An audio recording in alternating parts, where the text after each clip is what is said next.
Hi there, I'm here to show you how to set up a new organization. So go to the URL that was provided to you. I've set one up here. It's just test.filmreel.ca.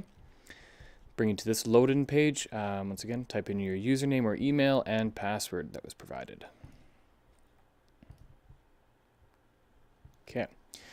So this is what it will look like. Before you want to jump into friends and adding our stuff, there's a few things we have to take care of first. So what you want to do is head into System at the top. What I'm going to do is just double check the basic information. Now this should be input on the Excel sheet that you provided to us. So hopefully it's all correct, but just verify it's all making sense. Depending on what province you live, there'll be a GST rate, PST, that type of thing. So just making sure that your GST rate is on, your number is there.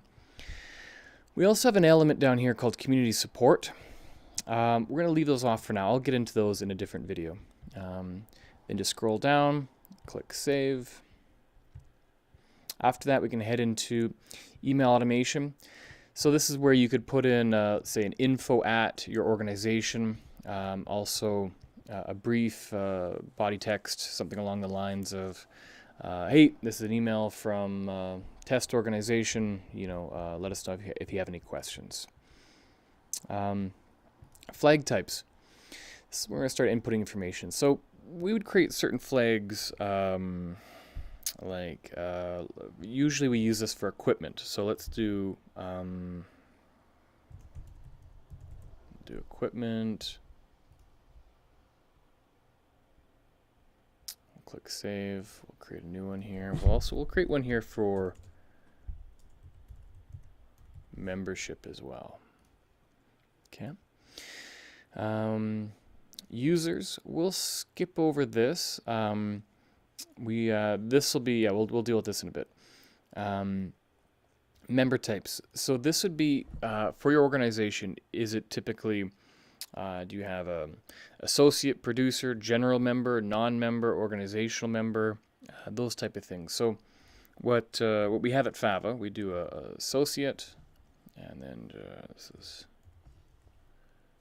basically, I'll just double check the associate. We can do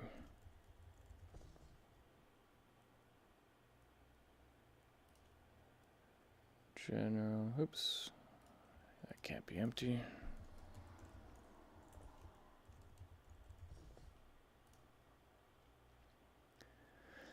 So those are our two main member types. We'll go to categories. So this is for equipment categories. So typically we could do something like lighting. This is the short name. Oh, my mistake. Let's try that one more time. Lighting. And you can, once again, you can go back and edit these later if you wish. And let's just create a quick one. Let's go camera. So you could add all those, grip, post-production, film, etc. Location. You might not have to use this, but this is if you have two different offices, upstairs, downstairs, that type of thing. So we'll just do create main office for our first location, and we'll leave it at that. Asset price types.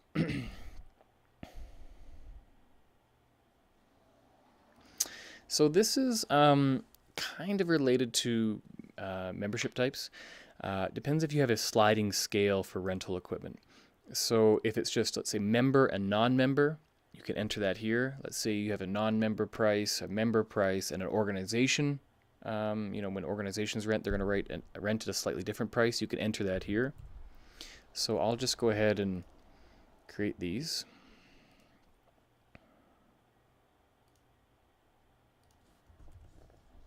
Non-member. And then we'll do organization.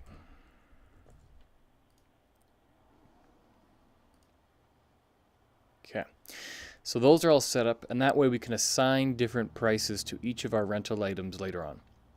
Third-party owners. So this is if we have a system at Fava where members can drop off equipment at Fava, we rent it for them, and we split the revenue. So if you have anything similar to that, this tool might be useful. What you can do is you can go create a new third-party owner, put in information, and then what you can do is assign it to a rental. When you can assign it to a rental item later on, and you can choose what percentage of the revenue they get, and that way you can spit out a quick and easy report. We won't do that here, but if you're interested, you can look further into that. Accounting code. So this is to assign different rental items, different accounting codes. It depends on how your accountant and your bookkeeper have this set up. Some people put all their rental revenue together on one line item in their revenue reports. Some people want to split it up into lighting and post-production and camera and that type of thing. So you can do that here. So let's do camera, rentals. We'll grab the code from our bookkeeper. And is this an accounting code or member renewal program registration? So when invoices are created, these are the account codes that go next to it that help the bookkeeper enter this information.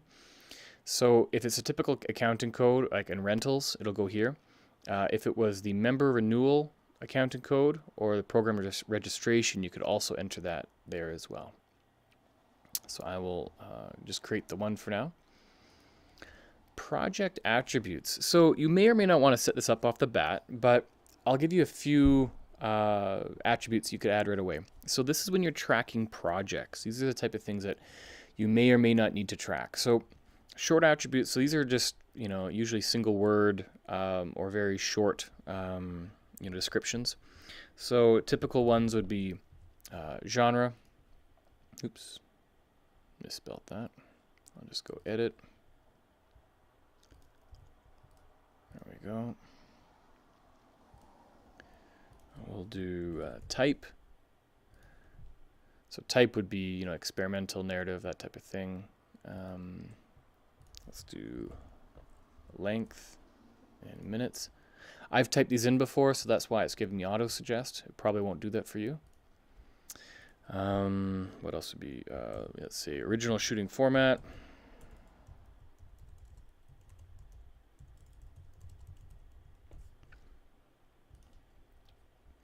And then, to make our KDAC friends happy, we can go number of artists employed.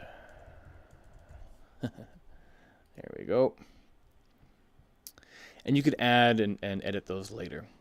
Typically how system settings work is that if there are items that are assigned to it, it'll be hard to delete them later. So what you'll need to do is once you get assigned, they kind of get locked in. Let's do a long attribute. So this would be something like synopsis.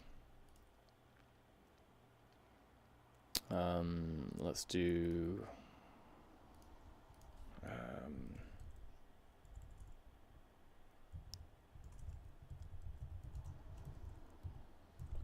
so was this you could do awards, or I have festivals attended, any that the project went to any festivals, you can input that there.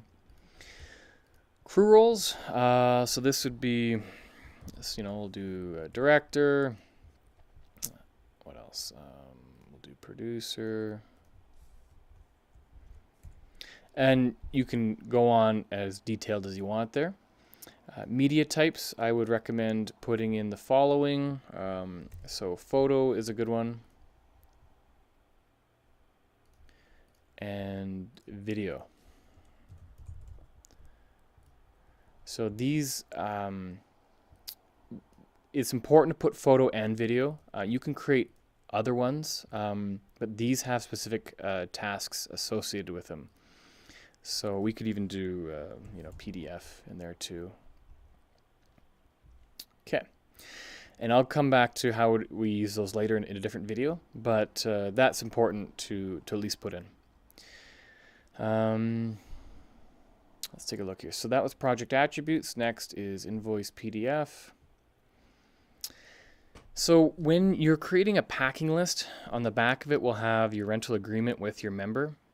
We have some default copy, if you will, that you can use. So if it's empty, it will print something that's based on our rental agreement, and you can use it or not.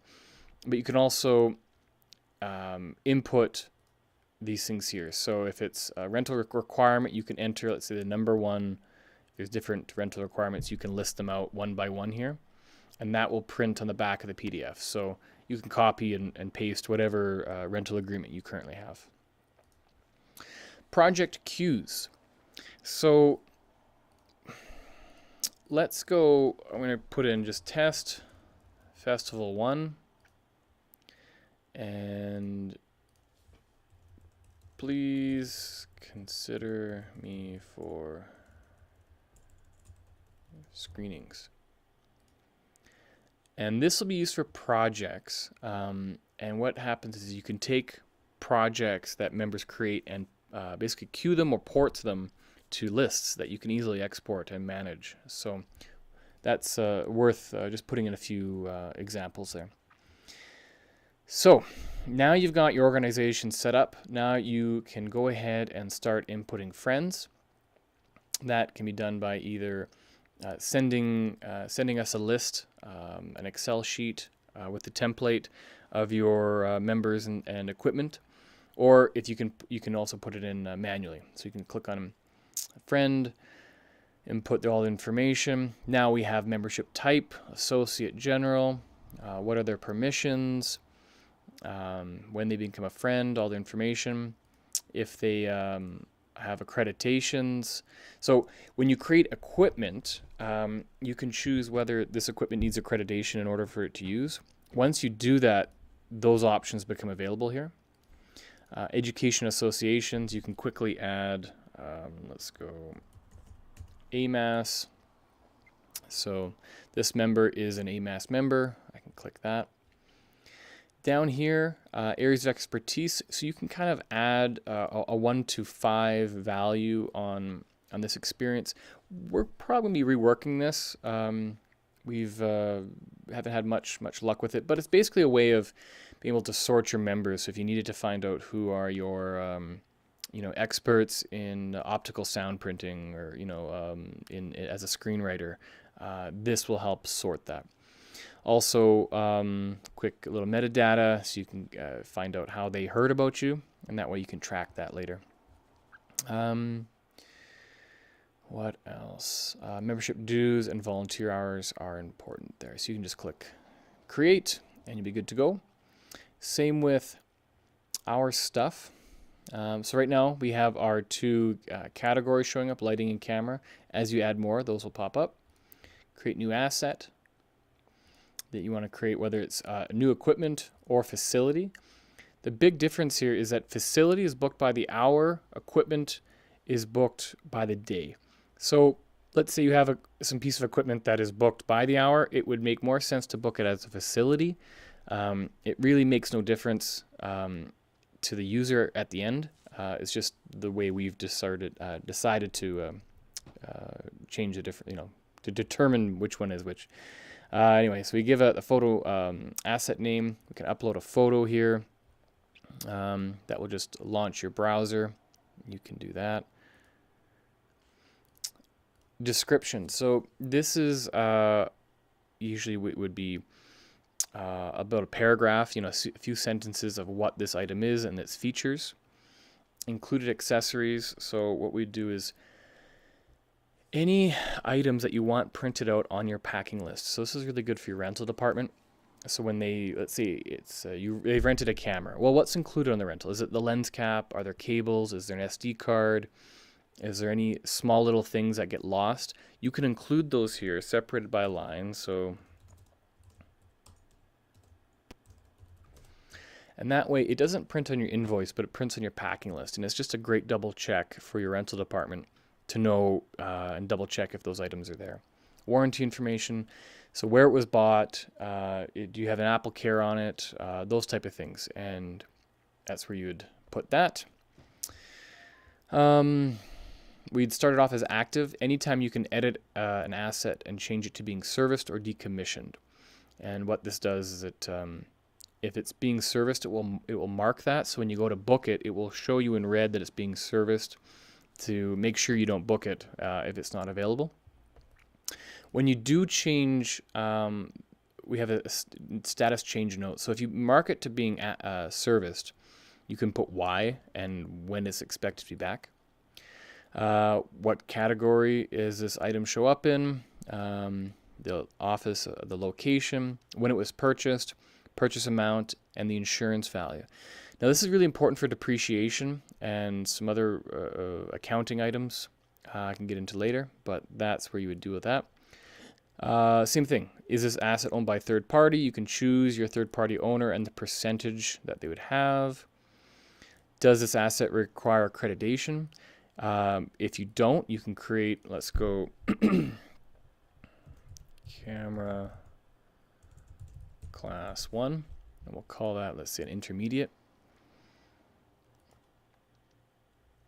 So what's great is I can, once I create it, I select it, and then it, there we go. Let's take a look at that. Let's try this. There we go. So anyone who rents this piece of equipment will need to have this class. So that would be an option there. I'm going to turn that off for now.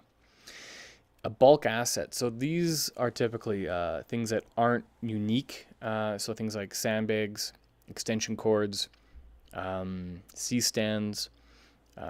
So if it was, we could put 14 or whatever number there is there, and we can edit that as we go.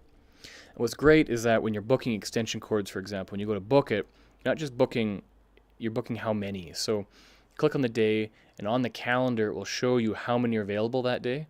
And that's really great for keeping on top of your inventory. Then you can put your member price, non-member price, organizational price here. And if there's a barcode and a serial number, you can put that there as well. So once you click create, that then becomes ability to, you can book it. You can also create programs and upcoming events where users can register in classes or workshops, screenings, that type of thing. And then just make sure you click active so it shows up. But we've got all the fields here that you can input. So yeah, that is kind of setting up your organization in a nutshell.